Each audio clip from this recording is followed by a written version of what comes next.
안녕하세요. 스타트 바둑 2입니다. 저번 시간에 너무 당황해서 많이 실수했죠. 오늘도 특별히 더 나아질 건 없지만 그래도 조금씩 발전된 모습을 보여드릴 수 있도록 노력하겠습니다. 첫 시간에 배운 거 잘들 기억하시죠? 배웠냐고요? 제가 잘 기억이 안 나네요.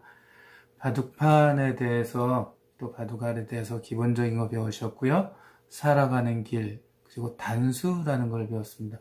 단수 기억하시나요? 단수, 저 어렸을 때는 일제잔재가 나와서 일본어로 얘기를 했던 걸로 기억합니다. 어른들이 아다리라고 얘기를 했었어요. 찾아보니까 역시 바둑에 살아가는 길이 하나일 때를 아다리라고 한다고 하네요. 예. 우리는 단수라고 합니다. 헛단자 쓴다고 했죠? 예.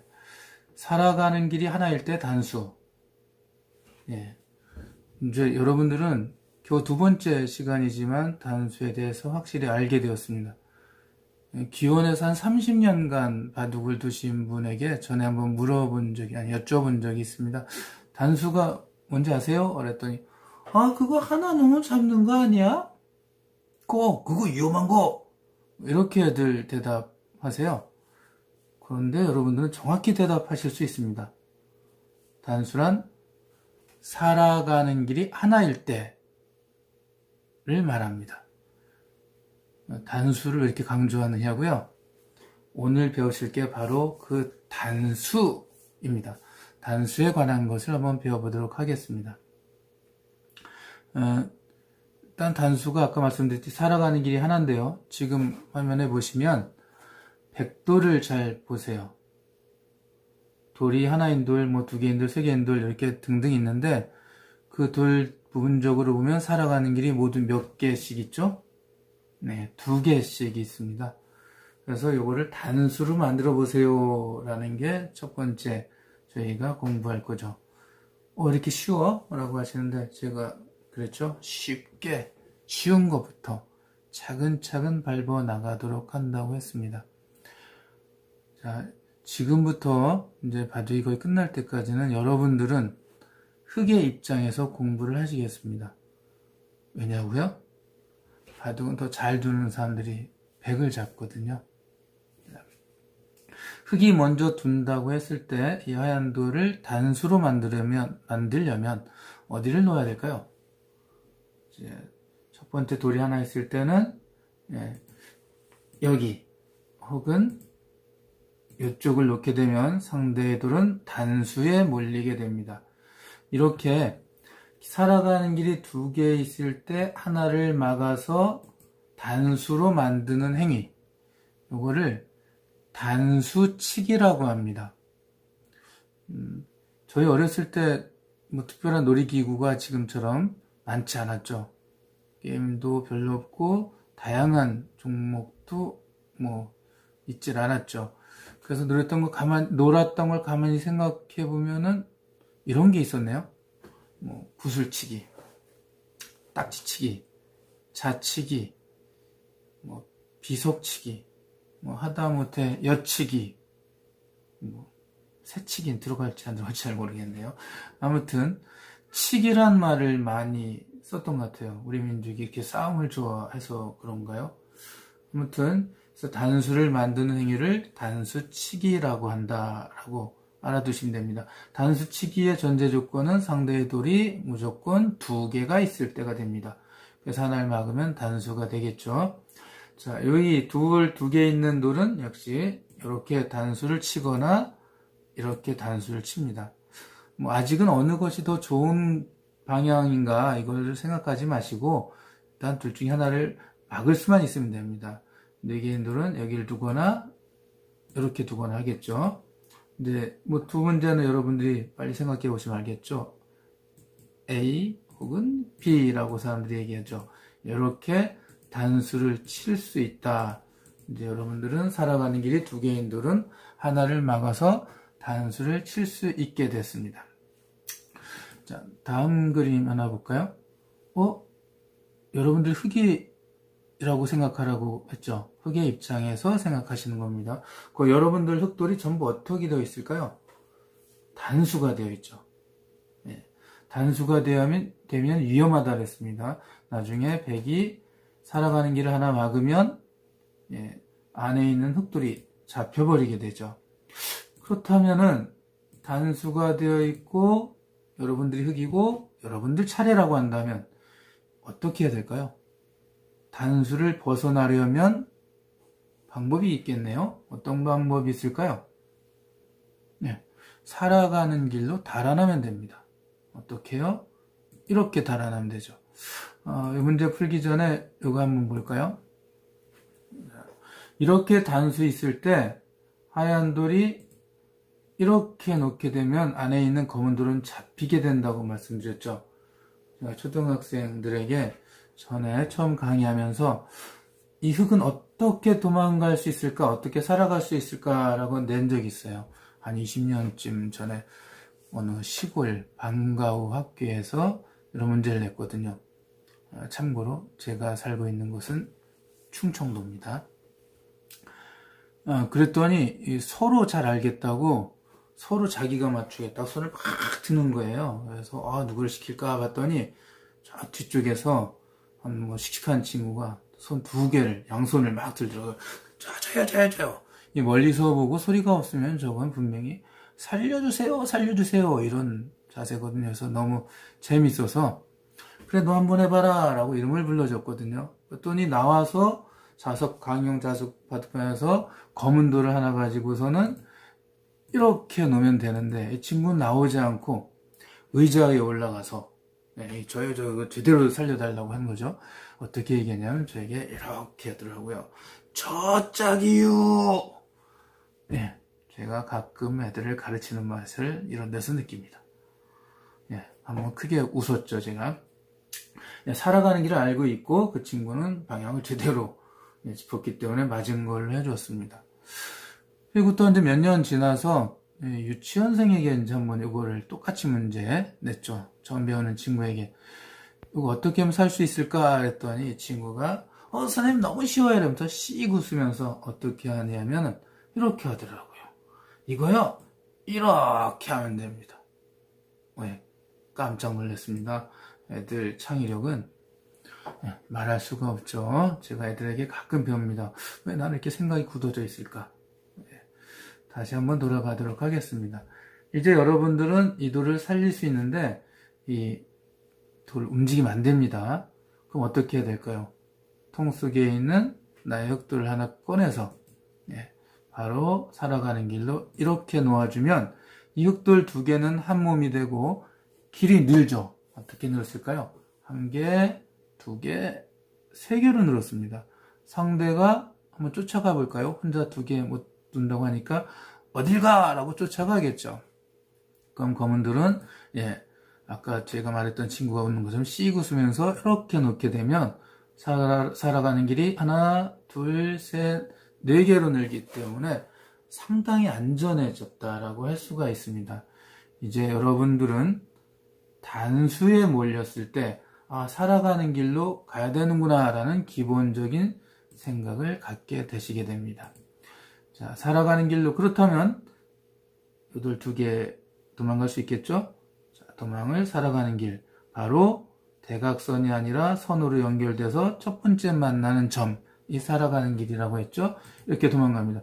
이거를 어떤 친구들은 역시 오목을 많이 두어서 그런지 대각선으로 이렇게 탈출을 하려고 합니다. 하지만 이건 안 되죠. 백돌이 놓게 되면은 두 개가 잡혀버리고요. 전혀 손을 잡지 않은 거기 때문에 별개의 돌이 되겠습니다. 자, 그러면 세 개의 돌 어떻게 가는지 아시겠죠? 여러분들 제가 놓기 전에 답을 다 알고 계실 것 같습니다. 이렇게 놓고 이렇게 놓으면 탈출을 할 수 있게 되겠습니다. 다음으로 한번 넘어가 볼까요? 자, 이번에는 굉장히 중요한 건데요. 단수 치고 도망가고 단수 도망가면 어떻게 상대를 잡을 수 있겠습니까? 그런데 주위의 상황에 따라 잡을 수가 있죠. 예, 이 돌을 잡는 방법이고요. 돌을 잡을 수 있게 단수 치는 방법을 지금 공부하시게 되겠습니다. 어렸을 때 친구들하고 아까 말씀드렸듯이 놀 게 별로 없으니까 이 사내 아이들은 팀을 나누어서 한쪽은 뭐 경찰, 한쪽은 도둑 해가지고 예, 잡기 놀이를 좀 많이 했던 기억이 있습니다. 그럴 때 어떻게 하면 잡을 수 있을까요? 도망가는 사람 입장이라면 가능하면 걸음이 빠른 사람은 들판 쪽으로 도망을 가고요. 또 좀 느리는 사람들은 규정이 어긋나지만 몰래 자기 집 안방에 들어가 숨어 있기도 하죠. 상대들을 잡을 때는 우리 편이 작전을 짜서 우리 편이 많은 쪽으로 미리 대기시켜 놓았던 우리 편이 있는 쪽으로 상대를 몰아가게 됩니다. 그래서 잡게 되죠. 또 어떤 때는 막다른 골목에 몰고 가서 잡기도 하죠. 어쨌든 상대가 도와주지 못하게 공격을 해야 상대를 잡을 수가 있습니다. 바둑판은 무한대로 넓은 게 아니라 영역이 한계가 있죠. 그 한계를 이용하고 또 주위의 돌을 이용해서 상대들을 돌을 잡을 수 있는 경우가 있습니다. 지금 바로 여기 보이는 세 가지 경우가 대표적으로 상대의 돌을 잡을 수 있는 상황이 된 겁니다. 백돌을 잘 살펴보시면 길이 2개인 돌이 있어요. 여기 1개 있고 백돌 2개도 살아가는 길이 하나, 2개 있죠. 이쪽 백은 길이 4개라서 상당히 안전한데 옆에 있는 돌 1개는 길이 2개라서 여러분들이 둘 중에 하나를 맞고 단수로 만들 수 있습니다. 상대의 돌을 잡기 전에 항상 단수의 형태가 되어 있죠. 살아가는 길이 2개인 돌을 한 번에 잡을 수 없죠. 살아가는 길이 하나인 단수인 돌만 그 다음에 돌을 놓고 따낼 수 있게 됩니다. 돌을 따낸다는 얘기를 들으니까 이거를 한번 하기 전에 하나 간단한 이야기를 하나 알려드려야 되겠네요. 백돌이 이렇게 놓게 되면은 검은 돌을 하나 잡을 수 있게 되는데요. 이게 이렇게 중앙 쪽에, 가운데 쪽에 돌을 하나 잡는 행위를 빵 따냄이라고 합니다. 따낸다는 건 이해가 되는데 앞에 빵이 붙었어요. 바둑에서만 있는 강세, 적두, 사라고 할 수 있겠네요. 지금 현대 바둑은 일본에서 발전된 바둑을 현대 바둑이라 합니다. 바둑은 원래 중국에서 생겼죠. 우리 기원이 인도에서 생겼다는 설과 중국에서 생겼다는 설이 있는데 지금 바둑계에서는 중국 기원설을 더 쳐주고 있습니다. 체스나 장기는 인도에서 생겼다고 하죠. 그래서 인도에 생겨서 서쪽으로 가서 체스가 되고 동쪽으로 와서 장기가 되었다고 합니다. 아마 인도 사람들이 오래전부터 수련을 많이 쌓고 자기 개발을 해서 인도에서 생긴 게 많다라고 인정하는 것 같습니다. 그래서 바둑도 인도 기원설이 있는 것 같은데요. 일단 중국에서 생겼다는 게 바둑의 통설이라고 했죠. 생긴 거는 대강 4,000년이 넘었다고 하는데 제가 기록을 좀 찾아봤어요. 4,000년에는 글씨가 없었으니까 문자 시대가 아니니까 그나마 좀 어디서 막 찾아볼까 했더니 사마천의 사기를 이제 바탕으로 한 소설 보면 전국지라고 있는데 거기 보면 이제 사마천이 중국 사람들의 전설이나 사실 이런 걸 다 주워 들어서 전국을 다니면서 사기를 썼죠. 그걸 바탕으로 한 소설이니까 사마천의 이전 시대의 이야기도 나오는데 기원전 한 2600년쯤 전에 어떤 왕하고 장군하고 술래기로 바둑을 둔 얘기 나옵니다. 내용이 결코 아름다운 얘기는 아닌데 어쨌든 찾아보니까 2600년 전에 두었다는 얘기가 있구나라고 이렇게 나옵니다. 그러면 이게 이제 우리나라 왔다가 일본으로 건너가고 체계적으로 이제 정립한 건 일본이고요. 우리나라도 현대바둑을 배우기 위해서 일제강점기에 조남철, 부안 출신의 조남철이라는 분이 일본에 가서 배워왔거든요. 그래놓고 우리나라가 아직 제대로 바둑 용어조차 없으니까 다 바둑을 정리를 하는 거예요. 이렇게 돌 하나를 잡는 행위를 뭐라고 붙일까 하다가 뭐 전쟁도 겪고 이제 나중에 6.25도 뭐 겪고 했으니까 이 용어를 따내면 좀 약하다 해서 총소리가 좀 무섭잖아요. 그래서 앞에 빵이라는 말을 썼습니다. 그래서 그 당시에는 빵 때림이라고 했어요. 뭐 때리는 것도 아닌데 아무튼 빵 때림에다 수십 년 동안 쭉 사람들이 쓴 겁니다. 그다음 나중에 사람들이 이거는 때리는 게 아니라 돌을 이렇게 드러내는 거니까 따내는 게 옳지 않느냐. 그래서 빵 따냄이 옳은 것 같다라고 하게 되죠.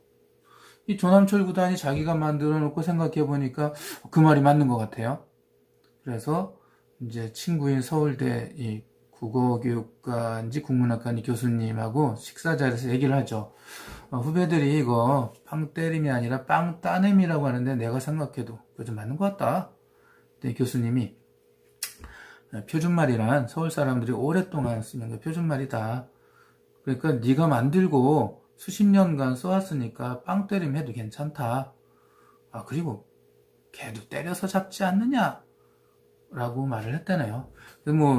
그래서 그 뒤로도 빵 때림이란 말이 더 쓰다가 바둑이 이제 체계야 우리나라도 이제 정립이 되면서 용어를 하나로 통일하자. 그래서 결국 빵 따냄이란 말로 쓰기로 했습니다. 그래서 여러분들은 이제 빵 따냄이라고 이제 알고 계시면 될 것 같습니다. 자, 돌을 잡는 방법 아까 친구하고 잡기놀이 하는 거하고 똑같다 그랬죠. 잘 보시면 이 한 점을 보세요. 살아가는 길이 위로 한 개, 오른쪽으로 한 개, 이렇게 두 개가 있는데 앞으로 발전 가능성이 어느 쪽이 더 많을까요? 이쪽이 바로 들판에 해당되는 거죠. 상대를 그쪽으로 가게 하면 안 되죠. 상대가 이쪽 끝쪽으로 가면 막다른 골목이나 마찬가지죠. 자, 바둑판에서 이렇게 보면은 제일 가장자리 선이 있죠. 이 가장자리 선을 1선이라고 하고 두 번째 줄을 2선이라고 하고 세 번째 줄은 당연히 3선이겠죠. 이렇게 중앙 쪽으로 갈 때마다 선이 4선, 5선 이렇게 높아지게 됩니다. 상대의 돌을 막다른 길목, 즉 1선으로 가게 하려면 2선 쪽에서 막으면 되겠죠. 이렇게 하면 잡을 수가 있습니다. 아까는 도망갔을 때 상대 돌이 늘어났는데 3개 이렇게 늘어났는데 지금 이 돌이 나 위험하네 도망가야지 살아가는 길로 도망가면 문제없지 라고 도망을 가더라도 흑차례잖아요. 막으면 길이 하나밖에 없고요.